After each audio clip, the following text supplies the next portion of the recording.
This is Pelecanimymus paleodon. This dinosaur was discovered in Spain way back in 1993, but paleontologists revisited this old fossil back in May this year and came back with some interesting finds. Let's check them out. Hello humans and dinosaurs, this is Lopho, and today we are back for another episode of Lopho's Dino-In-Depth. So before we dive into the actual new stuff, let's take a quick look at what a Pelecanimymus actually is. Oh, in case you have heard about Pelecanimymus, specifically in the game Carnivore's Dinosaur Hunt, the real animal looks nothing like this, so listen up! Pelecanimymus is derived from the Latin word pelicanus, which translates to pelican, and mymus, which translates to mimic.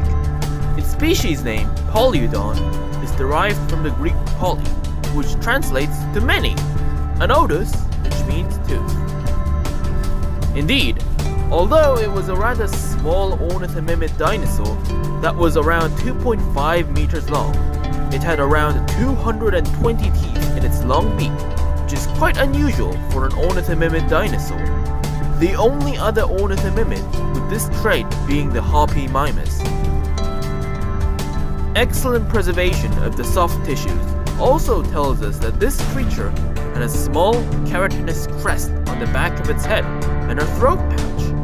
It shared an ecosystem with the Concavenator and the pterosaur Europyjara, among others.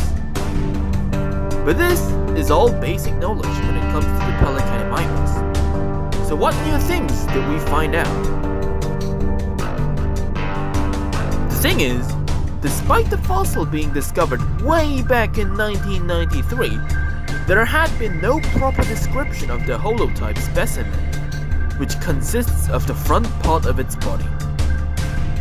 So, a reanalysis of the fossil in May of 2021 showed that the hands of the Pelecanimymus were very elongated, similar to some of the more later ornithomimids. This led to the regrouping of the ornithomimids and the creation of a new group, the Macrocariformes, aka the big hands. Some of the clades that were regrouped to the big hands are the Pelecanimymus, Harpymymus, and Shenzosaurus. This fossil is also the first ornithomimid to have been found with a bony sternum.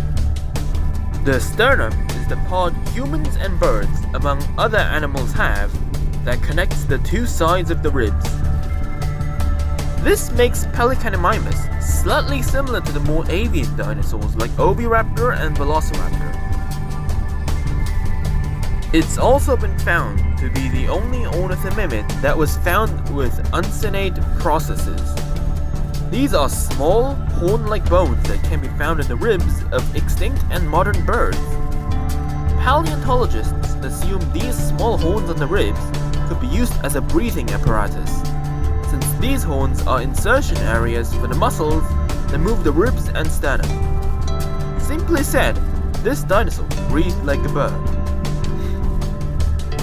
Although the evolutionary history of these bones are unclear, this reanalysis of the Pelecanimymus fossils show that these traits were present in ornithomimids as well, among other dinosaurs.